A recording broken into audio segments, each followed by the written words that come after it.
안녕하세요. 얼마 전에 돌싱으로 돌아온 딸아이를 키우고 있는 30대 여성입니다. 사연글을 보면 대부분 거창한 일로 헤어지는 사람은 많이 없는 것 같더라고요. 물론 저도 마찬가지랍니다. 저야말로 정말 한없이 사소하지만 너무나 큰 이유로 헤어지게 됐으니까요. 제 이혼 사연은 취미 때문이었는데요. 어떤 취미이길래 이혼까지 하게 됐는지 궁금하시죠?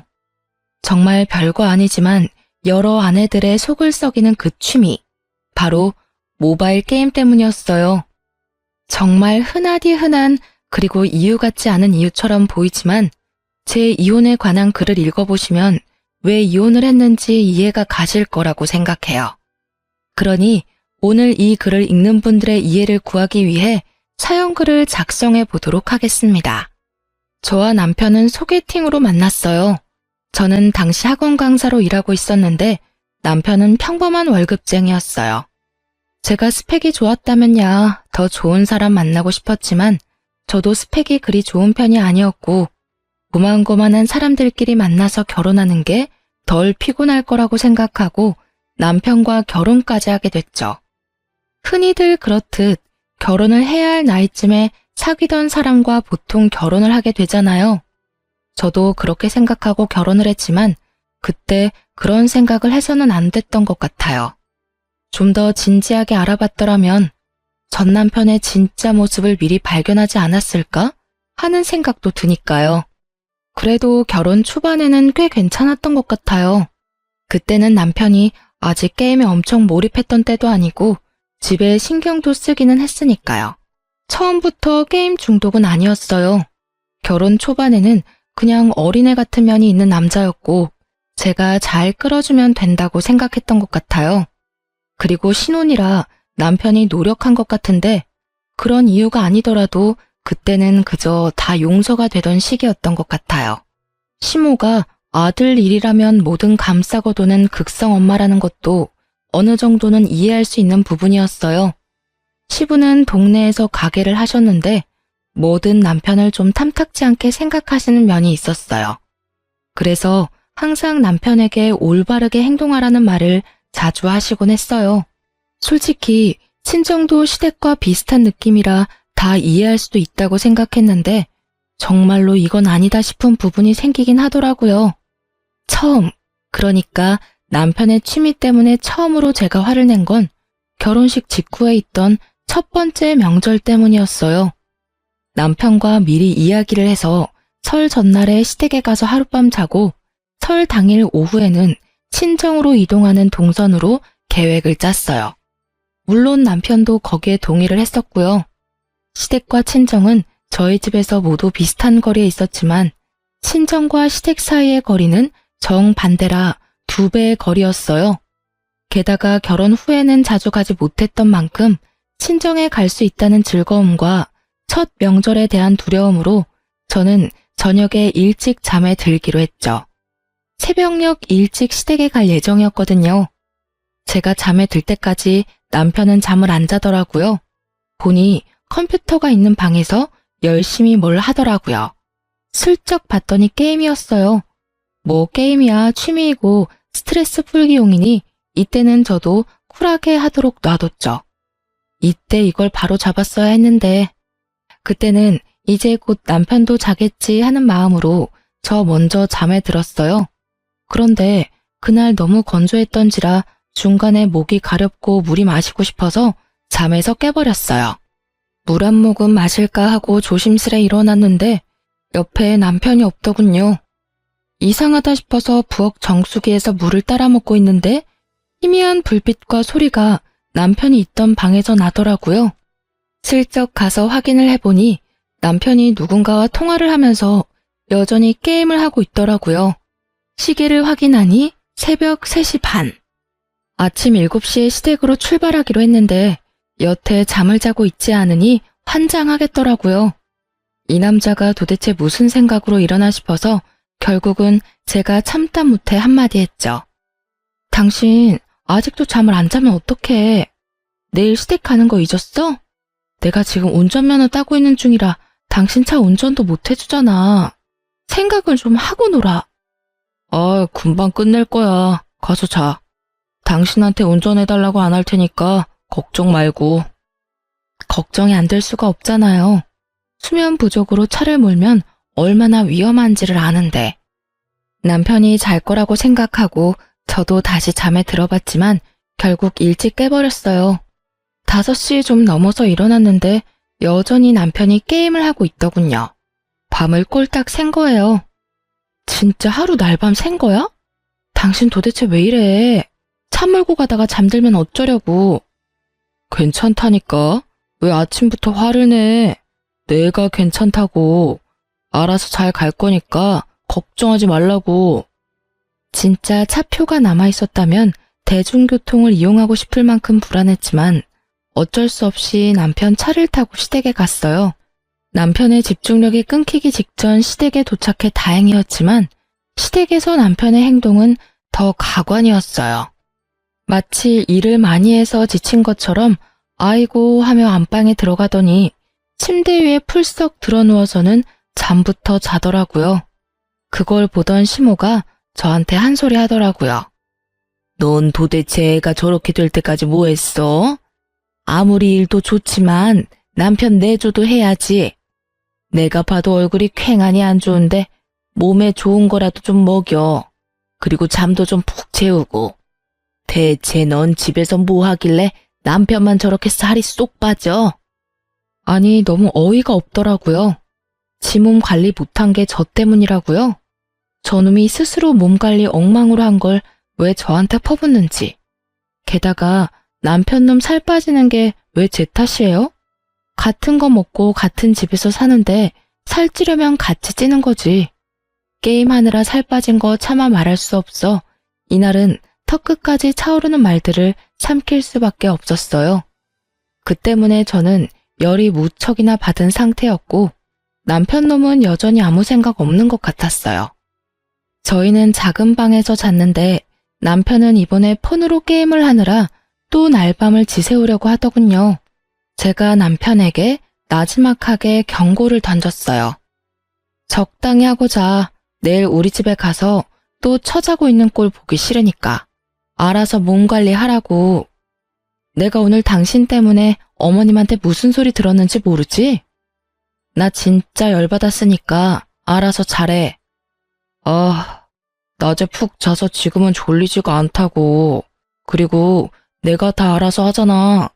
오늘도 우리 집에 내가 알아서 잘 모셔줬는 거 기억 안 나? 의기양양한 그 말투에 저는 포기하고 저 먼저 잠에 들었어요. 그리고 새벽에 또 남편이 여전히 밤새 게임을 한 걸 목격했죠.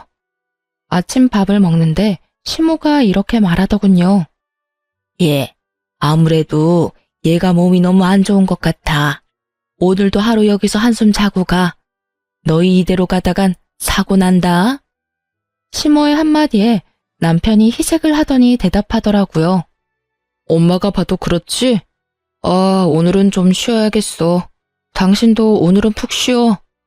저 입을 당장이라도 찢어버리고 싶었어요. 웃는 면상에 침을 뱉고 싶었지만 참았어요. 첫 명절, 첫 시댁. 너무 많은 생각이 들었으니까요. 결국 저는 친정에 가지도 못했어요. 그리고 돌아온 집에서 남편에게 미친 듯이 화를 냈어요. 야, 너 어떻게 이럴 수 있어? 내가 일찍 자라고 했어, 안 했어?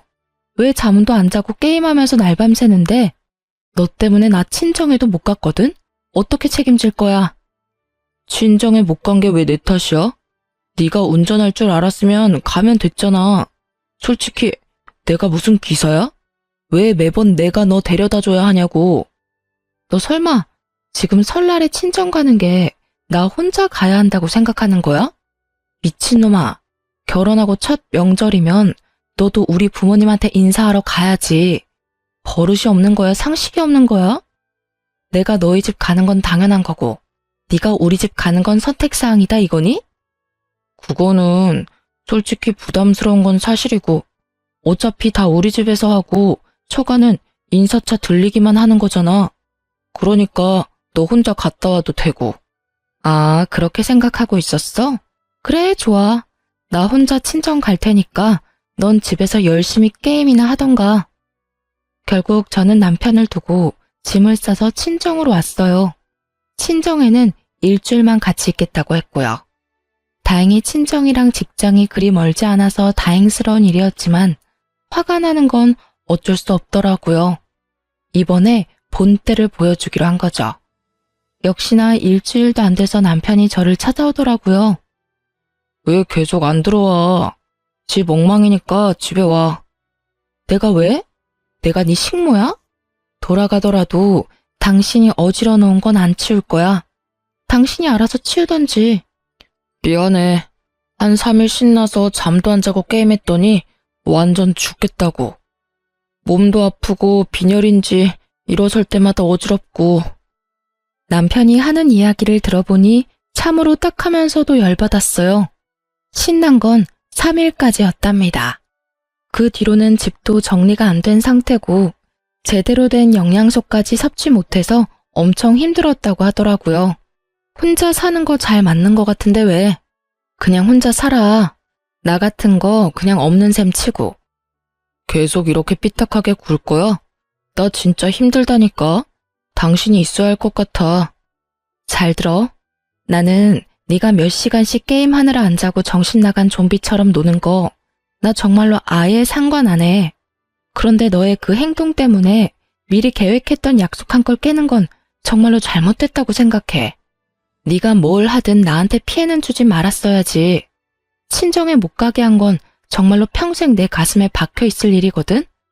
앞으로 이런 일 있으면 나는 집 나갈 거야. 당신이 지금처럼 와서 용서 구해도 안 받아줄 테니까. 알았어. 다 내가 미안하다니까. 그러니까 이만 집에 돌아와. 나도 이러다 죽을지도 모르겠다는 생각을 잠깐 하긴 했어. 정말로 후회를 하고 반성을 했는지 남편은 제게 사과도 하고 게임도 덜 하더라고요. 물론 제가 먼저 게임 시간을 정해줬죠. 집에 와서 얼마나 해도 상관은 없지만 자정 전에는 잠자리에 들어야 한다고요. 그 이상 게임에 열중하면 영 끊겠다고 모질게 말했더니 말을 알아들었는지 자중하더군요. 그리고 그 덕이었는지 저와 남편 사이에 딸도 하나 생겼어요. 갓난아기 덕분에 얼마 동안은 또 잘 살았어요. 그런데 하루는 남편이 곤란한 얼굴로 저에게 용건을 꺼냈어요. 미안한데 돈 모아놓은 거 좀 있어? 엄마가 아버지 차 몰고 가서 사고 났는데 보험 처리는 안 되고 상대방도 다쳐서 돈이 많이 들어가. 지금 큰일 나게 생겼는데 엄마는 정신 하나도 없고 나한테 물어보는데 나도 모아놓은 돈이 많지는 않아서. 어머님은 안 다치셨어? 그렇게 큰일 있으면 아버님한테 말하지. 양가 어른들에게 혹시나 문제가 생기면 쓸 수 있게 돈을 좀 모아놓은 게 있기는 한데 얼마나 필요하신 거야? 한 1,000만 원 정도 필요해. 엄마가 쪽팔려서 너한테는 빌려달라고 말을 못 하시겠다고 하더라고요. 그런데 어떡해. 일단 사람부터 살리고 봐야 할 거 아냐. 저는 남편에게 1,000만 원을 빌려줬어요. 쉬운 선택은 아니었지만 힘들다니 어쩔 수 없었죠. 그러더니 남편이 한마디 더 하더라고요. 엄마 성격 알지? 남한테 빚지고는 못 사는 성격이신 거. 웬만하면 아는 척 하지 말고 기다려줘. 금방 돌려주실 테니까. 돈 들어오면 내가 당신한테 줄게. 저는 그 말만 철석같이 믿고 있었어요. 그런데 그 믿음이 깨진 건 일주일 뒤였죠. 며느라가, 너 이번에 너희 신우 결혼하는 거 알지? 혼수의 예단에 이것저것 해야 할 게 많은데 걔도 모아놓은 거 하나 없고 우리도 너희 집 살 때 돈 보태느라 돈이 없어. 혹시 너희 돈 모아놓은 거 있으면 좀 빌려줘라. 그 정도는 해줄 수 있지? 당당하게 돈을 요구하는 시모의 그 말에 저는 조심스럽게 시모에게 대답했죠. 어머님, 저번에 빌려가신 게 마지막이었어요. 정말로 지금은 돈이 없어서 남편도 그때 같이 보태서 낸다고 했으니까 남편도 없을 거예요. 뭐? 내가 저번에 뭘 빌려가? 너 뭐 잘못 알고 있는 거 아니니? 내가 왜 너한테 돈을 빌려? 생사람 잡지 마 얘. 일단 끊어봐. 아들한테 전화해 볼게. 결국 시모는 전화를 끊었고 저에게는 의문만 남았습니다. 치미를 떼시는 건지 말을 못 꺼내게 선수를 치신 건지 뭔가 이상한 느낌이 싹 오더라고요. 그래도 설마 남편이 거짓말을 했겠나 싶었어요. 밉상짓은 해도 머리 굴려 거짓말할 놈은 아니었거든요. 그래도 확인은 해야 하니 그날 저녁 남편에게 말했어요. 당신 혹시 어머님한테 전화 받았어? 아가씨 결혼한다고 돈 좀 빌려달라던데.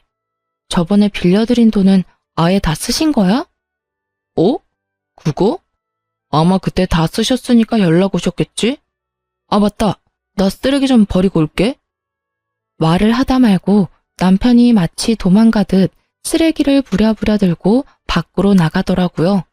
수상한 냄새가 폴폴 났습니다. 이놈이 진짜 거짓말을 했을까 싶었어요. 혹시나 증거가 남편 폰에 있을 거라고 생각하고 남편이 두고 간 폰을 살폈는데 여전히 모바일 게임이 켜져 있었어요. 그런데 채팅창에 어떤 사람이랑 대화가 있었는데 거기 여보야라고 적혀 있더라고요. 깜짝 놀란 제가 그 채팅방에 들어가서 확인을 했어요. 이제까지의 대화 목록을 보니 아주 가관이더군요. 사랑해, 보고 싶다, 만나면 정말 잘해줄 수 있는데 난 자기뿐이야 등등. 이게 게임도 모자라서 바람까지 피나 하는 마음에 얼른 남편이 오기 전에 증거 확보하려고 제 폰으로 동영상을 찍었어요. 영상으로 채팅 내역을 모두 저장한 저는 혹시 다른 건 없나 싶어서 둘러봤어요. 별로 이상할 게 없었지만 딱 한 가지, 남편의 캐릭터 레벨이 높더라고요. 캐릭터 옆에 VIP라고 떡하니 써져 있었죠. 저도 모바일 게임을 해봐서 아는데 VIP 레벨은 무조건 돈을 써야 레벨을 올릴 수 있는 단계거든요. 높으면 높을수록 돈을 많이 썼다는 이야기인데 저는 설마 하면서 어느 정도 돈을 썼나 싶어서 남편 어플의 결제 내역부터 확인했어요. 그런데 그거 보고 저 완전 눈 돌아갔잖아요. 확인한 날짜, 그달의 총 지출액이 100만 원 정도 되더군요. 게다가 제가 확인한 날은 17일이었는데 1일부터 17일까지 100만 원을 썼다는 이야기잖아요. 기겁을 한 제가 더 아래쪽으로 내려가 저번 달, 저저번 달까지 확인을 했더니 그 내역도 줄줄이 다 뜨더라고요. 100만 원이 훨씬 넘는 돈이 여기에 다 들어가 있더라고요. 그제야 저는 깨달았죠. 남편 놈이 지 월급을 모두 게임에 꼬라박았다는 걸요. 그리고 그와 함께 제가 남편에게 준 돈의 행방이 걱정되기 시작했어요. 이 결제 내역을 보고 나니 아까 시모와의 통화에서 시모가 정말 그런 내용을 몰랐던 거 아닐까 하는 합리적 의심이 들었죠. 실제로는 그런 사고 당한 적도 없고 돈도 가져가지 않았을지도 모른다는 생각이 강하게 들었어요. 남편이 거짓말하고 그 돈을 다른 데로 보낸 게 아닐까 하는 생각이요. 그런데 현금 결제 내역으로는 제가 준 1,000만 원의 행방은 찾을 수가 없었어요. 이게 어디로 갔나 싶었는데 그 실마리는 의외의 곳에서 발견했어요. 바로 남편과 여보야 하며 대화를 주고받았던 채팅방이요. 그 채팅방 훑어보니 제가 돈을 빌려준 날 이런 메시지가 있었어요. 그때 돈 빌려줘서 너무 고마웠어. 자기 덕분에 한시름 났네. 사랑해. 이런 메시지요. 아마 돈 빌려준 게 제 돈 1,000만 원일 거라는 강한 감이 오더라고요. 결국 열받은 저는 쓰레기 버리고 돌아온 남편을 털었어요. 너 내 돈 어머님한테 빌려줬다는 거 거짓말이지? 아니야. 그거 받아서 엄마한테 빌려줬어. 엄마가 모르는 척 하는 거라니까. 저는 남편 놈에게 폰을 던지며 말했어요. 거짓말 작작 좀 해. 내가 바보 병신으로 보이냐? 네 폰에 이렇게 버젓하게 증거가 있는데 저번에도 내가 말했듯이 네가 뭘 하든 내 알 바가 아니야. 그냥 나한테 피해만 주지 말라고. 그 말 그때 들었지? 그런데 이게 뭐야? 너 어머니한테 준다고 가져간 돈 게임으로 만난 여자한테 줬더라? 미친놈아. 얼굴도 못 본 여자한테 뭐가 꽂혀가지고 그 큰 돈을 갖다 바쳐? 네가 사람이야? 그 돈이 무슨 돈인데? 맞습니다. 그 여자와는 얼굴 한번 본 적 없는 사이였더라고요. 여자가 돈을 빌려준 다음 날 이제 만나자며 날짜를 잡은 걸 봤거든요. 그 말에 남편 놈이 기대하는 표정의 이모티콘을 보낸 것도 정확하게 봤고요. 채찍질 같은 제 말에도 남편은 한마디도 안 주고 대답하더군요. 뭐가 꽂히긴. 같은 취미 가지고 있는 여자가 더 좋은 게 당연하지. 이거 봐. 당신은 여전히 내가 게임을 왜 하는지도 모르잖아. 나도 당신처럼 게임 못하게 하고 매번 통제하려는 여자는 짜증나서 싫다고. 그래서 너한테서 마음 멀어지는 건데 왜 남 탓을 하는 건데? 우와, 앞에서 이딴 말을 듣는데 진짜 머리 돌아버리겠더라고요. 통제라는 말을 이럴 때 쓰는 게 맞나요? 제 상식선에서는 도저히 이해가 안 가는 이야기라 헛웃음만 나오더군요. 그래서 너는 하늘을 우러러 한 점 부끄럼 없다 이거야? 말해봐. 네가 진짜 잘못한 게 하나도 없어? 그 돈도 어머님한테 준 게 사실이고? 그럼 믿어줄 테니까 지금 당장 어머님한테 가서 그 돈 받아와. 내 돈이고 나는 그 돈 받을 자격 있다고 생각하니까 당장 가져와. 네가 지금 내 앞에 돈 대령하면 이 일 다 없었던 일로 치고 내가 너한테 사과하면서 큰절까지 할게. 당당하다며. 그럼 지금 당장이라도 이야기해서 돌려달라고 해야지. 그건 지금 당장 못해. 엄마도 사정이 있고. 어머님이 사정이 있는 게 아니라 네가 사정이 있겠지. 그 여자한테 다 줘서 없지? 통장 내역 당장 까. 어머님한테 드렸으면 어머님 명의로 1,000만 원이 넘어갔겠지. 결국 남편은 말도 못하고 통장도 보여주지 않더라고요. 지은 죄가 있는 게 목소리는 얼마나 큰지 저는 당장 남편을 끌고 시댁으로 쳐들어갔어요. 이미 이혼은 무조건 확정사항이었어요. 제 마음속에는 이미 선이 그어졌거든요. 그래도 남편 놈이 친 사고를 시부모가 알아야 어떻게든 수습이 될 것 같아서 말이죠. 시댁에 가서 남편 놈을 앞세우고 이혼하겠다고 말했어요. 시댁에서도 폭탄 발언을 한 저와 남편을 연달아 보며 무슨 일인지 쳐다보더라고요. 솔직히 말 꺼내면서도 시모가 저를 두둔해 줄 거라는 생각은 정말 조금도 하지 않았어요. 어머님, 아버님, 저 이 사람이랑 이혼할 거예요. 정말 지긋지긋해서 못 해먹겠어요. 게임하느라 집안일은 아무것도 안 하고 육아조차도 관심이 없어요. 게다가 게임을 취미로 하는 거면 모르겠지만 이 정도로 사람 허파 뒤집을 정도로 사고치는 건 절대로 용서 못해요. 그리고 예상대로 시모는 제게 더 큰 비난을 퍼붓더라고요. 너 무슨 말을 그렇게 해? 남편 내조를 제대로 못한 너를 탓해야지. 너는 이렇게 될 때까지 뭘 했어? 이게 온전히 다 우리 아들 탓이야?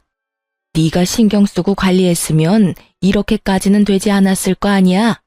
남편 기죽이는 건 그렇게 잘하면서, 취미로 하는 걸 이해 못할 정도면 그래, 차라리 헤어지는 게 잘 됐네. 너 우리 아들한테 하는 거 애저녁부터 마음에 안 들었어. 너만 큰 소리 칠 줄 아나 본데 나도 너한테 큰 소리 칠 거 많거든? 아무것도 모르고 남편 새끼 두둔하는 시무를 보니 아주 불쌍해서 딱할 정도였어요. 아, 그러세요? 제가 어떻게 관리를 해야 할까요? 월급의 절반을 게임에다 쳐넣으면서 저한테는 꼴랑 50만 원으로 생활비 하라는 남편을요. 없는 돈에 한 푼이라도 아껴보려고 끙끙대며 허리띠 졸라매는 제 옆에서 남편 취미라는 게임으로 돈이 줄줄 새어나가고 있는데 그걸 몰라서 여태 참았지. 알았으면 저도 여기까지 끌었겠어요? 50만 원이라도 줬으면 다행이지. 돈을 아예 안 준 것도 아니고 돈을 줬으면 그걸로 살림 사는 건 네 몫이지.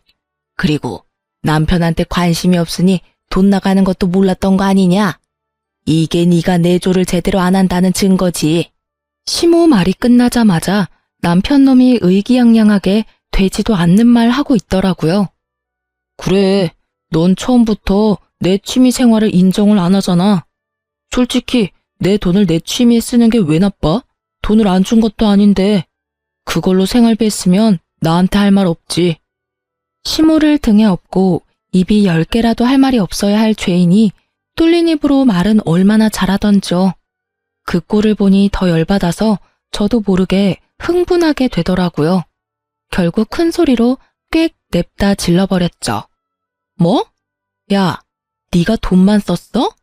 게임하면서 만난 얼굴도 모르는 여자한테 돈까지 갖다 바쳤잖아.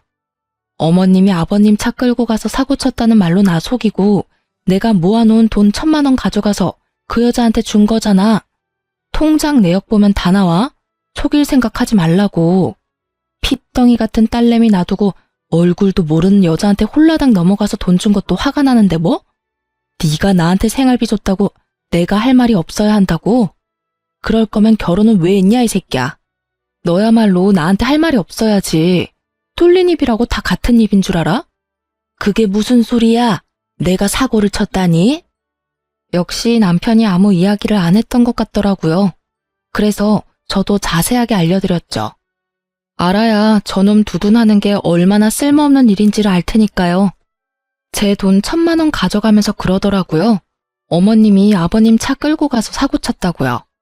그러니까 몰래 빌려주는 거니 그런 이야기 어머니한테 먼저 하지 말라고요. 제 말에 시모는 적잖이 충격받은 눈치더라고요. 물론 그렇겠죠. 자기 이름 대고 설마 돈을 빌려다가 그런 짓을 했다고 생각이나 했겠어요? 게다가 돈 1,000만 원이 작은 돈이 아니잖아요. 그 돈을 모은 것도 양가 부모님들 때문이었는데 그 목적에 맞았기 때문에 빌려준 거였는데 그 돈 모을 때 도움 하나 안 주고 게임하느라 돈 다 쓴 주제에 지가 뭐가 잘났다고 저런 말을 해요? 진짜 어이가 없어서. 결국은 시모도 이 상황에 대해서는 뭐라 거들어 줄 말을 못 하더라고요. 그러니까 저는 이혼할 거예요. 이렇게 거짓말까지 하면서 게임하고 여자 만나는데 제가 뭐하러 이 사람 붙잡아둬요? 대신에 저는 그 돈, 1,000만 원 모은 돈은 무조건 돌려받을 거예요. 그게 어떤 돈인데. 없는 살림에 진짜 한 푼 한 푼 겨우 모아서 만든 돈인데 그걸 왜 생판 모르는 여자한테 뺏겨야 하냐고요. 제 말에 시모가 잠시 한숨을 푹 쉬더니 말하더라고요. 그래, 이혼해라. 차라리 잘 됐어. 그 돈은 우리가 돌려줄 테니까 이혼해. 어차피 나는 너 하는 거 마음에 들지 않았어. 그러니 이번에야말로 좋은 여자 만나게 하면 돼. 취미 생활하는 거에 참견도 안 하고 내조도 잘해서 우리 아들 똑바르게 잘 잡아줄 사람. 그런 사람 찾아서 재혼하면 돼. 그 이야기 듣는데 얼마나 웃기던지요. 저는 시모에게 말해줬어요. 예, 어머님, 잘 찾아보세요. 세상에 어떤 여자가 게임에 미쳐서 집안일, 육아에는 관심도 없고 게임에 돈이나 갖다 바치는 남자를 좋아하겠어요? 아, 그 게임 속의 여자라도 꼬셔서 잘해보면 되겠네요. 남편이 그렇게 죽고 못 사는 여자요. 돈을 1,000만 원을 줬는데도 아직까지 얼굴도 못 봤다는 여자라면 잘해줄 수 있겠죠. 게임도 취미인 것 같고. 그죠? 둘이서 열심히 돈 탕진하면서 살면 진짜 죽이 잘 맞겠어요. 아무리 생각해도 그 여자는 남편을 호구로 생각하는 게 틀림없었거든요. 그걸 이 시점이 되도록 눈치를 못 채는 남편도 이상했고 그런 여자를 재혼 상대로 생각하는 시모도 웃겼어요. 딱 봐도 사기꾼이잖아요. 차라리 얼굴을 보고 만나서 손이라도 잡고 돈이라도 줬다면 그 여자를 상간녀라고 생각할 법도 했을 거예요. 그런데 딱 봐도 그게 아니잖아요. 얼굴 보여주지 않고 돈만 요구하는 사람을 상간녀라고 볼 수 있을까요? 그냥 남편놈이 거기 꽂혀서 지 마음이며 돈이며 다 주는 거지. 달콤한 말 속에 섞인 그 돈을 요구하는 말을 남편이 알아차리지 못하면 이렇게 계속 사기를 당하게 되겠죠. 그런 여자가 내조를 한다고요? 결국 참다 못한 제가 한마디 더 붙였어요. 그 여자랑 결혼하면 둘이서 게임만 하느라 어디 애라도 생기겠어요? 그때는 제 딸 찾으러 오지 마세요. 저는 친권이며 양육권 모두 뺏기지 않을 거니까. 딱 봐도 남편은 애를 양육하기에 여러모로 문제가 있잖아요? 소송하면 분명히 애는 저한테 올 거예요. 그러니까 서로 힘 빼지 말고 여기서 그 부분은 합의해요. 제 말에 입을 연 건 시모도 남편도 아닌 시부였어요. 조용히 이야기를 듣고만 있던 시부가 남편에게 물어보더라고요. 너, 이 말이 전부 사실이냐? 조용한 그 말투가 더 무서웠어요. 시부의 표정에 변화가 없었거든요. 남편도 그걸 감지했는지 어물쩍거리며 말하더라고요.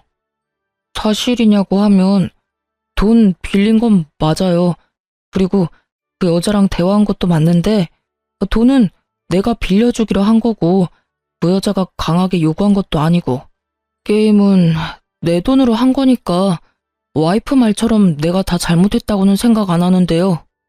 남편의 말이 끝나자마자 시부가 풀스윙으로 팔을 올렸고 짝 하는 소리와 함께 남편 놈 얼굴이 반대편으로 휙 돌아가 있었어요. 너 내가 결혼해서 애 낳으면 인간 될 줄 알았더니 결국 이 꼴로 다 늙은 아버지 속을 썩여? 도대체 뭐가 부족해서 이런 미친 짓을 하는 거야? 네 딸 얼굴은 무슨 낯짝으로 볼 거야? 애 보기 부끄럽지도 않아? 진짜로 그 얼굴도 못 본 여자한테 돈 다 빌려줬어? 그 여자가 돈은 갚는 데냐? 그 돈 다시 받아와 이 못난 자식아. 결국 흥분한 시부에 의해 남편은 내내 두들겨 맞았지만 다 늙은 시부 손이 아프면 얼마나 아프겠어요. 결국은 남편에게는 매도 되지 못했던 것 같더라고요. 끝까지 자기는 잘못 안 했다고 하는 걸 보니 말이죠. 그나마 시부는 정상적인 생각을 하고 계시더라고요. 동네에서 가게를 하시니 아들의 이혼이 더 신경 쓰일 수밖에 없기도 했고요. 아무래도 장사하시니 다른 사람들 입방아에 오르는 게 싫으셨던 것 같기도 하더라고요. 물론 그 이상으로 아들에게 실망한 것 같았지만요. 결국 저의 이혼은 합의로 가게 됐어요. 시부가 조용히 묻고 싶어 하는 것 같았거든요. 시부에게 직접 1,000만 원을 돌려받았고 재산 분할도 적당히 하게 됐어요. 그리고 남편에게는 위자료 명목으로 돈도 좀 더 받았어요. 물론 그 돈은 시부가 줬지만요. 딸아이 친권과 양육권은 당연히 제가 가져왔죠. 게임 중독 아빠에게 애를 맡길 사람은 없잖아요. 그 상황은 시부모도 모두 납득한 일이었어요. 우리가 가지고 있던 집도 둘이서 반반씩 내고 들어가 살았기에 집을 팔아서 반씩 나눠 가졌어요. 저는 이래저래 모은 돈으로 작은 평소의 아파트 전세로 들어갔고 남편 놈은 시부가 시댁으로 불렀다고 하더라고요. 시부 말로는 집에서 게임하는 거 눈에 보이면 당장 내쫓아버리겠다고 했다는데 중독을 이기실 수 있을지는 모르겠더라고요. 결국 이혼하고 저는 딸아이와 함께 직장 근처 작은 전셋집에서 살게 됐어요. 시댁과도 그리 먼 곳은 아니었고 가끔씩 그 근처를 들릴 때도 있었어요. 그러던 중 시부가 일하던 가게 근처에 갈 일이 생겨서 그 근처를 방문했다가 시부를 마주쳤어요. 시부는 저에게 호의적이었고 마지막까지 상식적으로 일을 해결해 주셨기 때문에 잘 지내셨냐고 안부만 묻고 가려고 먼저 말을 걸었어요. 잘 지내셨어요? 그렇게 말을 걸고 가까이서 시부 얼굴을 보니 아주 얼굴이 퀭하더라고요. 저는 흠칫 놀랐어요. 저와 이혼하고 남편이 또 사고친 건 아닌가 하는 생각이 들었죠. 그래. 여기는 무슨 일로 왔어? 근처에 볼 일이 있어서 왔다가 잠깐 들렀어요. 인사만 하고 가려고 했는데 혹시 몸이 안 좋으세요? 얼굴빛이 너무 안 좋아 보여서. 걱정스럽게 쳐다보는 저를 보던 시부가 고개를 절레절레 저으시더니 말하더군요. 내가 그 미친놈 때문에 죽겠어. 아니, 그게 귀신이 씌인 것도 아니고 진짜 정신이 제대로 나갔어. 너한테 할 이야기는 아니라는 걸 아는데도 진짜 이놈이 짐승 새끼가 아닌가 그런 생각이 든단 말이지. 네? 또 무슨 일 있으셨어요? 아직도 그 사람 게임 못 끊었어요? 아니면 그 여자 때문에 그러세요? 이놈이 우리 집 들어와서도 여전히 정신을 못 차려. 게임을 하지 말라고 했더니 집을 나가서 들어오지를 않잖아. 어디 있는지 찾아보면 집 근처 어슬렁거리며 게임이나 처하고 밥도 안 먹고 잠도 안 자서 아주 사람 속을 완전 문드러지게 하는 거야. 게다가 그 여자한테서도 아직 못 벗어났는지 돈도 안 돌려주는데도 아비 앞에서 그 여자를 끼고 돌아. 어휴. 그 이야기를 들으면서도 저는 이렇게 될 줄 알았다는 생각이 저절로 들 정도였어요. 솔직히 제가 당한 일들을 모조리 두 분이 당하고 계신다고 생각하니 좀 딱한 마음도 들기는 했죠.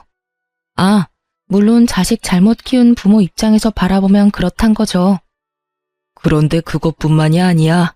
그것만이라면 아주 내쫓아버리고 어디서 객 사든 말든 놔둬버리면 되지. 그런데 너하고 이혼하면서 생긴 돈을 모조리 그 여자한테 준 것 같더라고. 그 돈 어딨냐고 물어봐도 대답을 안 해. 너도 알다시피 그 집 살 때 아들놈 돈 한 푼 없어서 내가 아파트비 반틈 내주지 않았냐. 그렇게 치면 그 돈이 내 돈인데 지가 홀라당 가져다가 써버렸어. 어디다 썼냐고 물어봐도 답을 안 해. 아마도 그 여자한테 줬겠지. 그래서 내가 물어봤어. 그 여자 얼굴은 봤냐고. 그렇게 좋으면 집에 데리고 와서 얼굴이나 보여주라고. 그랬더니 참견하지 말고 가만히 있으랜다. 집에 데리고 오지도 못할 여자한테 그 많은 돈을 퍼부었다고 생각하니 내가 이놈을 왜 데리고 왔는지 이제는 후회가 돼. 저 알아서 살도록 놔둬버릴 것을. 그런 일이 많이 힘드셨겠어요.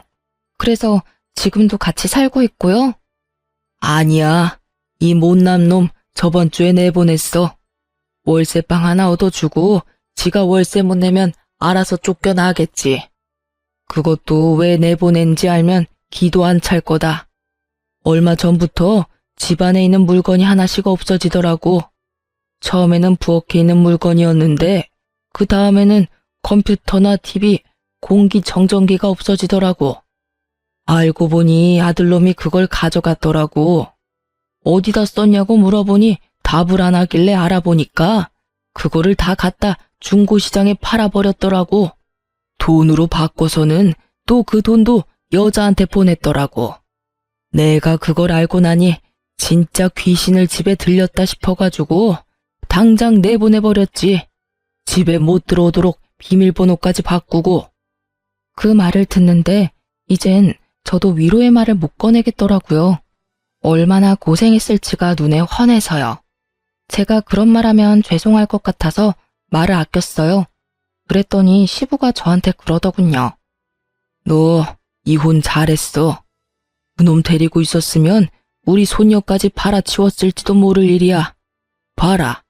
그렇게 자기 아들이라며 끔찍이도 두둔하던 마누라가 세간살이 하나씩 없어질 때마다 점점 말도 없어지고 내 눈치까지 보더라니까.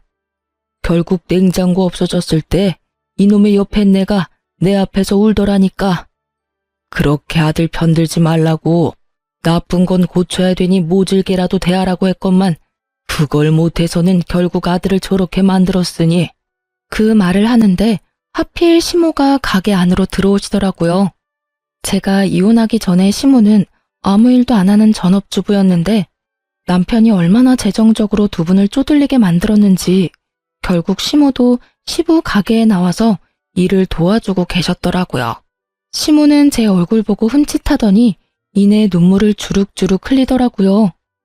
애미야, 내가 너한테 모진 말을 많이 했어. 같이 살아보니까 네가 얼마나 고생했을지 알겠더라. 내가 그런 말 한 거 마음에 담아두지 마라. 못 모르고 한 말이야. 알고 나니 도저히 감싸줄 생각도 안 들고 그냥 너한테 미안하다는 생각만 나더라. 시모도 전 남편에게 쓴소리까지 했다고 하는데 결국 그게 먹히지는 않았대요. 제 앞에서 울면서 그런 이야기를 하는 시모를 보니 참 무슨 표정을 지어야 할지 모르겠더라고요.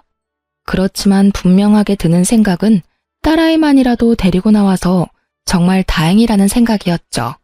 남남이라는 게 이렇게 마음이 편할 줄 몰랐어요. 시모가 그렇게 후회를 하는데 저희는 이미 이혼을 해서 남남이잖아요. 시부모와 그런 이야기를 끝내고 집에 돌아왔는데 남편놈이 착실하게 제 무덤 파고 있는 걸 듣고 나니 빨리 손절하기를 잘했다는 생각이 들었어요. 그리고 한 가지 의문이 들었죠.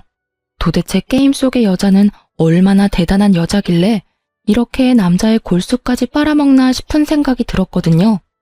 전 남편이 돈이며 세간살이며 다 갖다 바친 거면 분명히 그만큼의 무언가가 있으니까 줬을 거잖아요.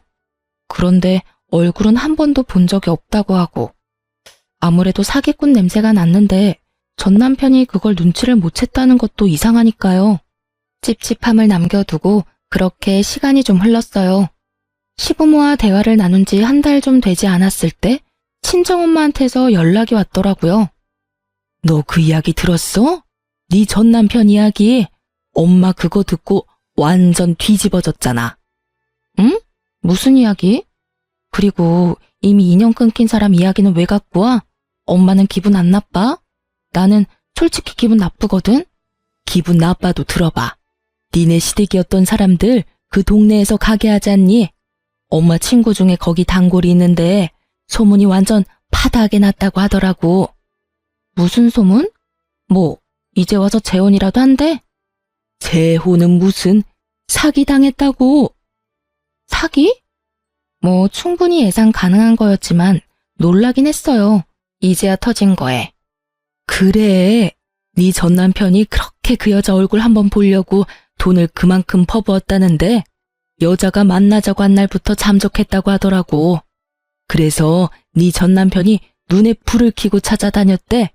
근데 알고 보니까 그 여자가 상습범이었다고 하더라고. 노총각이나 유부남 그렇게 꼬셔가지고 돈 뜯어내고 잠적해버리는 상습범. 아휴, 그럴 줄 알았어. 뭐 그런 건 놀랍지도 않아. 딱 봐도 사기꾼 같잖아. 맨날 돈 얘기하고. 돈 없다 하면 시큰둥하게 반응하고 돈 있다 하면 사랑해 보고 싶어 이런 반응 나오는 거 보면 딱 봐도 전문 사기꾼이지.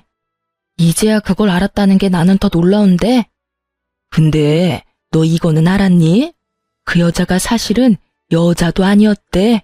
남자라고 하더라. 세상에 결국은 남자한테 농락당해서 돈이며 마음이며 다 날렸다고 하더라고. 갖다 바친 돈이 거의 몇 천만 원이나 된다던데. 그 집도 딱하게 됐지. 차 담보까지 잡아서 사기꾼한테 줬으니. 남은 건 빚밖에 없는 데다 그 여자 찾느라고 아들놈이 일도 제대로 안 해서 결국은 회사에서 잘렸다고 하더라고. 그래도 지 새끼라고 그 아버지가 데려갔다더라. 근데 데려가면 뭐하니? 밥만 축낸다던데. 그래도 얼마 전에는 그 아버지 가게에서 일하고 있대.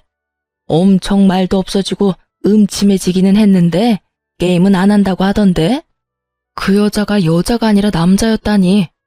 전 남편 놈은 그런 남자에게 속아 넘어가서 돈까지 다 갖다 바치고 가정까지 깨고 애까지 버렸다는 거잖아요. 참 이야기 듣는 내내 다른 세상 이야기 듣는 것처럼 현실감이 전혀 없더라고요. 그래도 빠른 손절 또 한 번 다행이라고 느끼긴 했어요. 솔직히 이혼하고 남편을 한 번도 못 봤거든요. 딸애를 볼 수 있는 면접 교섭권이 있었지만 미안했던 건지 아니면 별로 반성을 안 했던 건지 애를 만나러 올 생각도 않더라고요. 저도 애가 아빠를 안 만나는 게 더 좋다고 생각했어요. 나쁜 버릇이라도 나쁜 습관이라도 옮으면 큰일 나니까요. 그래도 양육비는 꼬박꼬박 들어오고 있는 걸 보니 시부가 대신 내주고 있는 것 같더라고요. 모든 걸 다 잃고 사기까지 당한 전 남편. 결혼이라는 게 저 혼자의 노력으로 가정이 유지되는 게 아니라는 걸 제대로 배우게 됐어요. 그리고 취미가 너무 지나쳐도 병이 된다는 걸 알고 나서는 취미를 갖는 것이 무서워지기까지 했거든요. 물론 우리 애한테도 게임을 시켜주는 것도 사실 무서워서 아직까지도 딸아이에게 인터넷 기능이 안 되는 휴대폰만 사줬어요. 혹시라도 저 몰래 모바일 게임을 할까 봐서요. 전 남편의 이야기를 들으니 하나의 맹목적으로 집중하는 게 얼마나 무서운 일인지에 대해 깨닫게 됐고요. 뭐든 적당한 게 좋은 법이죠, 남편에게는. 이번 일이 아주 좋은 약이 되었다고 생각해요. 그 일이 아니었다면 여전히 재산을 탕진하면서 게임에만 몰두하게 됐을 테니까요. 지금이라도 정신 차렸으면 잘된 일이죠. 그리고 게임 중독이라는 이유로 이혼을 해보니 세상에는 별의별 이유로 이혼을 하는 사람이 많겠구나 하는 생각도 들었어요. 글을 쓰고 보니 유치하면서도 어이없는 이혼 사유이긴 한데 그래도 저에게는 생각보다 큰일이었다는 것만큼은 알아주셨으면 해요. 저 당시에는 정말 막막하고 힘들었으니까요.